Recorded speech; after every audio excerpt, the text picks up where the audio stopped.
আপনারা দেখেছেন গতকালকে ভাঙড়ে ইতিহাস তৈরি হয়েছে একটি ধর্মীয় সভায়। আমাদের দলের পৃষ্ঠপোষক, আমাদের দলের প্রতিষ্ঠাতা, তার একটি ধর্মীয় সভায় যেভাবে হাজার হাজার লাখ লাখ মানুষ সেখানে জমায়েত করেছে। ভাঙড় যারা বলছিল ভাঙড় 2026-এ কি হবে বোঝা যাচ্ছে না, গতকালকের ওই জমায়েত ভাঙড়ের 2026-এর রেজাল্ট লিখে দিয়েছে। 2026-এ নওশাদ সিদ্দিকী আবার বিধানসভায় যাচ্ছে। আর আমডাঙ্গার বুকে প্রতি দুদিন অন্তর আইএসএফ যে পথসভা করছে, সেই প্রতিটা পথসভার জনসভার রূপ নিচ্ছে। তাই আমডাঙ্গাতেও দেওয়াল লিখন হয়ে যাচ্ছে। আগামী 2026-এ আমডাঙ্গা থেকে আইএসএফের বিধায়ক ভাঙড়ের বিধায়কের পাশে গিয়ে বিধানসভায় বসবে। ভাঙড়ে তৃণমূলকে খুন করছে আর দোষ দিচ্ছে আইএসএফ। আমডাঙ্গায় 2026 নির্বাচনে কোথাও কোনো বোমের শব্দ, কোথাও কোনো গুলির শব্দ আমরা শুনতে চাই না। কোথাও কোনো মানুষ মরুক আমডাঙ্গায় নির্বাচনকে কেন্দ্র করে আমরা চাই না। আপনারা জানেন যে কিসের জন্য আজকে আমাদের এই চানকিয়া স্কুলের পাশে পথসভা।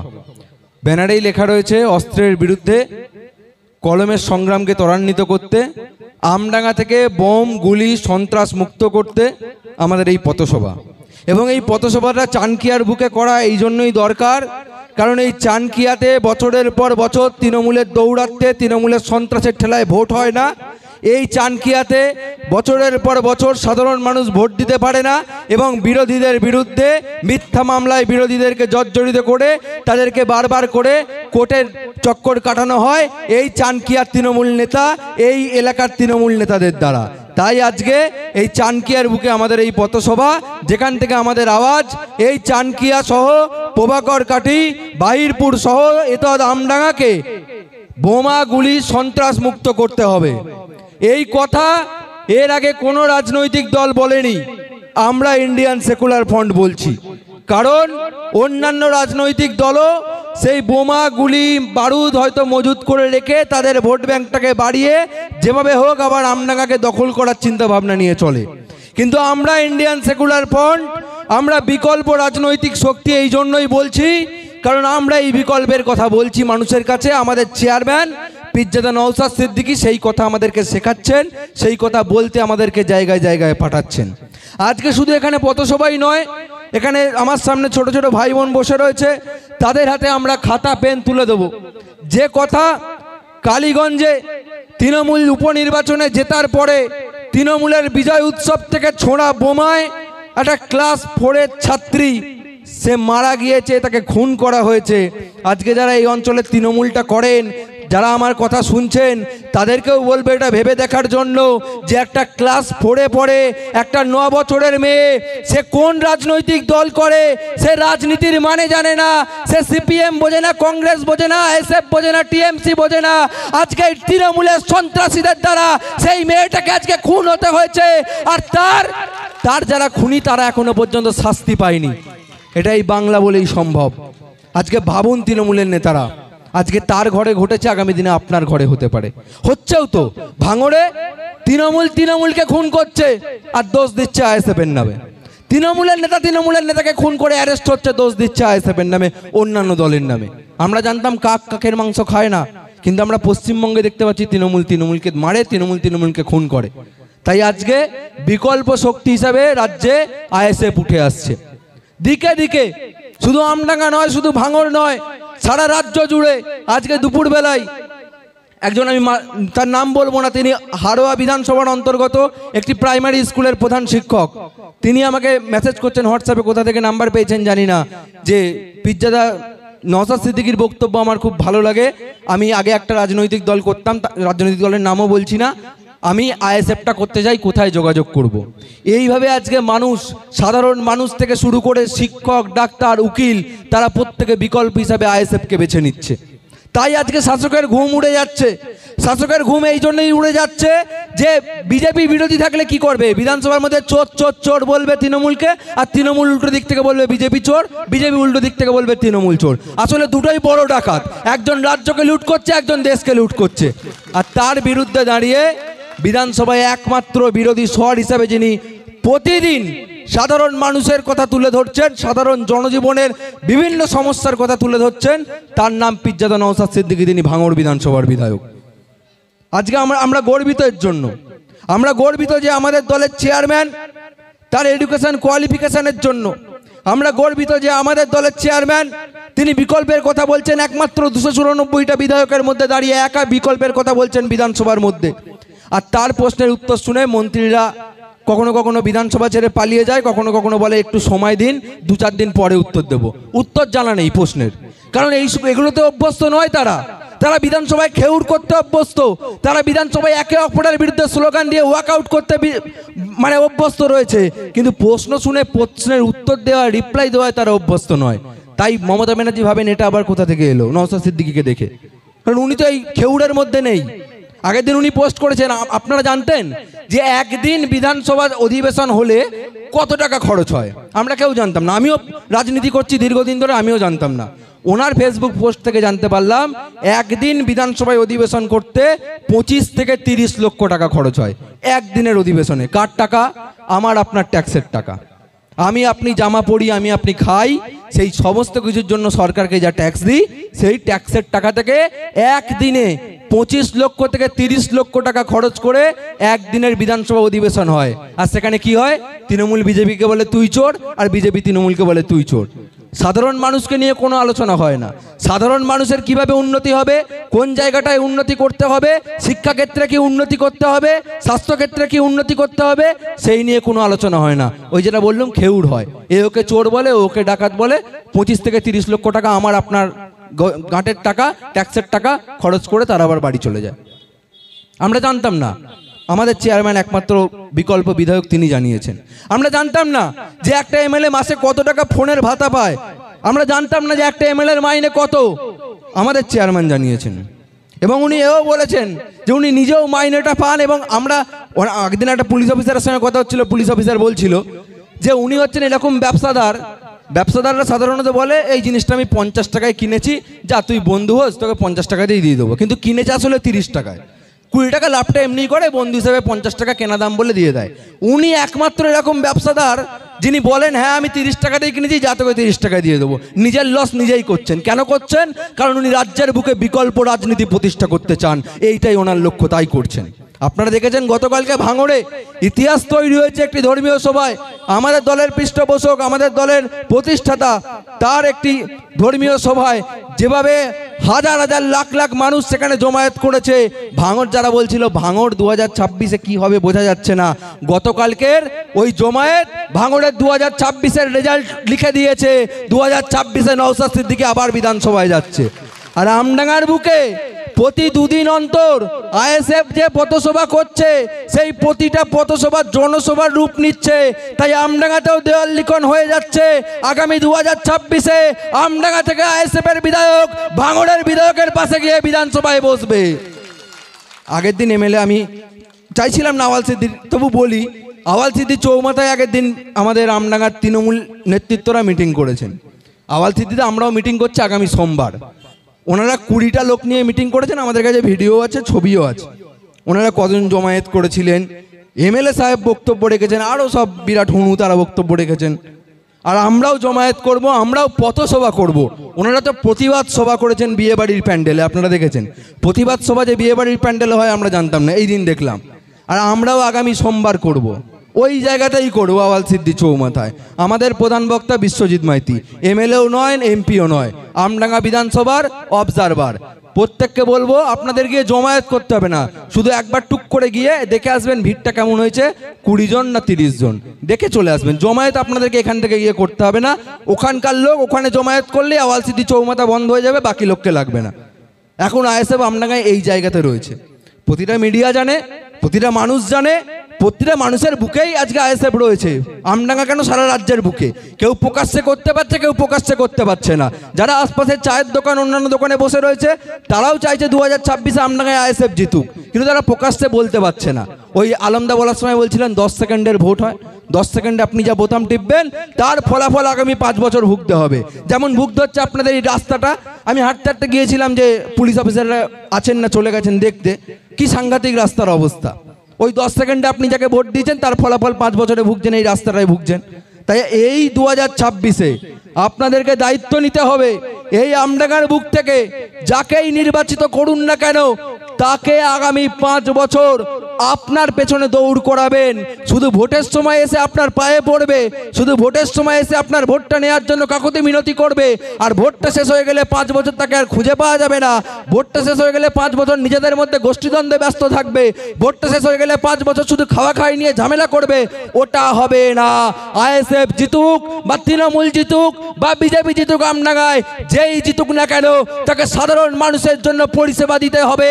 এইটা আপনাদেরকে নিশ্চিত করতে হবে, সাধারণ মানুষকে নিশ্চিত করতে হবে। ভাঙড়ে আপনারা দেখেছেন আমাদের বিধায়ক, তিনি ফেসবুকে পোস্ট করে করে জনসংযোগ করছেন। আগামীকালও আমি বসে বসে দেখছিলাম পোস্ট করেছেন, আগামীকালও জনসংযোগ রয়েছে। উনি প্রতিদিন বিধানসভার অধিবেশনে উপস্থিত থেকেছেন। আর আমাদের বিধায়কের কাছে যান, আপনাদের পাশেই তো, খুব বেশি দূর সময় লাগবে না, গিয়ে জিজ্ঞাসা করুন যে আপনার বিধানসভায় আপনি কতদিন উপস্থিত ছিলেন, তাই অ্যাটেন্ডেন্সটা আপনি দেখান। যে আমডাঙ্গার মানুষের জন্য কথা বলতে, আমডাঙ্গার মানুষের দাবি দাওয়া তুলে ধরার জন্য আপনি কদিন বিধানসভার অধিবেশনে গেছেন। এই জুলফিকার বলে, আমিও বলি যে বিধানসভায় কটা গেট বোধহয় আমাদের এমএলএ সাহেব বলতে পারবেন না, জানি না। আমডাঙ্গার মানুষের সুখ দুঃখের কথা তুলে ধরা তো অনেক পরের কথা। তাই আজকে সময় এসেছে বদলানোর। শুধু বিধায়ক বদলানো নয়, আমডাঙ্গাকে বমগুলি সন্ত্রাস থেকে মুক্ত করা। আর বিধায়ক বদলালে এটাও সম্ভব। এই আমডাঙ্গার বুকে যে দল শাসন করছে তৃণমূল কংগ্রেস, এই তৃণমূল কংগ্রেসকে আমডাঙ্গা থেকে সরাতে পারলে আমডাঙ্গা থেকে বমগুলি সন্ত্রাসও মুক্ত হবে। তাই আপনাদেরকে দায়িত্ব নিতে হবে। কি দায়িত্ব? দেখলেন রাত্রিবেলা একটা ড্রামে করে কেউ একটা কিছু নিয়ে যাচ্ছে, আপনার সন্দেহ হলো বম হতে পারে, জানান আমাদের নেতৃত্বদের, আইএসএফের নেতৃত্বদের, অথবা নিজে পুলিশকে ফোন করুন। প্রশাসনের নাম্বার আমাদের যে কোনো নেতৃত্বের কাছে চাইবেন, পেয়ে যাবেন থানার নাম্বার, সেখান থেকে ফোন করবেন। অথবা যারা মেল করতে পারেন মেল করবেন, আমি মেল আইডিও বলে দিচ্ছি, psamdanga@gmail.com। মেল করে জানাবেন যে এই জায়গাটায় আমি দেখেছি বম মজুদ হচ্ছে, বারুদ মজুদ হচ্ছে, বন্দুক মজুদ হচ্ছে। আগামী 2 ঘন্টার মধ্যে সেই বম, সেই বারুদ, সেই গুলি আমরা ওখান থেকে তুলব এবং থানার গাড়ি এসে তুলবে। 2 ঘন্টাও সময় লাগবে না। আমি কথা দিচ্ছি এই মঞ্চে দাঁড়িয়ে, সারা আমডাঙ্গার বুকে আমরা এই প্রচার করছি এবং আগামী দিনে আমরা মাইকও বার করব, আমরা প্রচার বার করব যে আপনার এলাকায় যদি বমগুলি বারুদ কোনো দল মজুদ করে, যদি আইএসএফও মজুদ করে, আপনারা থানায় জানান। 2 ঘন্টার মধ্যে সেই বম আমরা সেখান থেকে তোলাবো এবং তাকে পুকুরে ফেলবো। আমরা কথা দিচ্ছি আমডাঙ্গায় 2026 নির্বাচনে কোথাও কোনো বমের শব্দ, কোথাও কোনো গুলির শব্দ আমরা শুনতে চাই না। কোথাও কোনো মানুষ মরুক আমডাঙ্গায় নির্বাচনকে কেন্দ্র করে আমরা চাই না। আমরা চাই শান্তিপূর্ণ নির্বাচন হোক। আমরা চাই আমডাঙ্গা থেকে বিকল্প শক্তিকে আমরা বিধানসভায় পাঠাতে চাই। আজকে সারা রাজ্যের সঙ্গে আমাদের আমডাঙ্গাতেও শিক্ষার বেহাল দশা। বেশিরভাগ স্কুলে পর্যাপ্ত শিক্ষক নেই, আর যদিও বা শিক্ষক আছে তাদের স্কুলে আসার কথা 10:35। 10:35-এর মধ্যে একটা বিদ্যালয়ে, মাদ্রাসার প্রত্যেকটা শিক্ষকের বিদ্যালয়ে প্রবেশ করার কথা। 10:40-এ পেয়ার, 10:45 থেকে ক্লাস শুরু। অথচ আমরা সার্ভে করে দেখতে পেরেছি প্রায় 80% স্কুলে শিক্ষকরা ঢোকেন 10:45-এর পর, ক্লাস শুরু হয় 11টার পর। আপনারা এই তথ্যগুলো আমাদের নেতৃত্বদের জানান। আমরা এসআই অফ স্কুল আমরা জানাবো, স্কুল ইন্সপেক্টর আমডাঙ্গা চক্রের সঙ্গে আমাদের কথা হয়েছে। আপনাদের পাশে গজবন সাধনপুরের ওইখানে একটি স্কুল রয়েছে, প্রতিদিন 2:30টার সময় বন্ধ হয়ে যায়, 11টায় খোলে 2:30টায় বন্ধ, প্রতিদিন প্রাইমারি স্কুল, প্রায় 200 ছাত্রছাত্রী। আমরা এসআই অফ স্কুলকে জানিয়েছি ভিজিটে যাবে খুব তাড়াতাড়ি, তারপর থেকে ওখানকার রগড় ছুটিয়ে দেওয়া হবে। আমরা আমডাঙ্গার বুকে চণ্ডীগড় পঞ্চায়েতেরও আমরা বিএলও বদল করেছি। বিএলও আছে না আপনাদের গ্রামে, যারা নির্বাচনের কাজ করে, ওই ভোটার লিস্টারে ঠিকঠাক করে। তৃণমূল চেয়েছিল তৃণমূলের লোককে করে দেবে, তিনি শিক্ষক কিন্তু তৃণমূলের মেম্বার, কেউ কারোর বউ মেম্বার, তারা গিয়ে বিএলও হচ্ছে। আর কেউ নেই পাড়ায়, নিরপেক্ষ লোক নেই।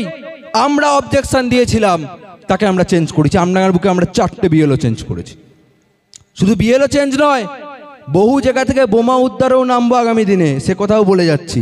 যেখানে যেখানে মদ, জুয়া, গাঁজার আসর বসছে, সেইগুলোতেও পুলিশ রেড করা শুরু করেছে। আমরাও পুলিশের সঙ্গে সহযোগিতা করছি। আমরা ইন্ডিয়ান সেকুলার ফ্রন্ট এই বিকল্পের কথাটা বলছি। তাই আজকে আপনাদের কাছে আমাদের অনুরোধ, এই আমডাঙ্গাকে সন্ত্রাস মুক্ত করতে শুধুমাত্র আমরা একটা দলগতভাবে, রাজনৈতিক দলগতভাবে পারবো না, আপনাদেরকে দায়িত্ব নিতে হবে। আর যে তৃণমূল নেতারা এই প্রভাকর কাটি, বাহিরপুর, চানকিয়ায় ভাবছেন 2026-এ আবার দাদাগিরি করবেন, তাদেরকে বলে যাচ্ছি খুব সাবধান।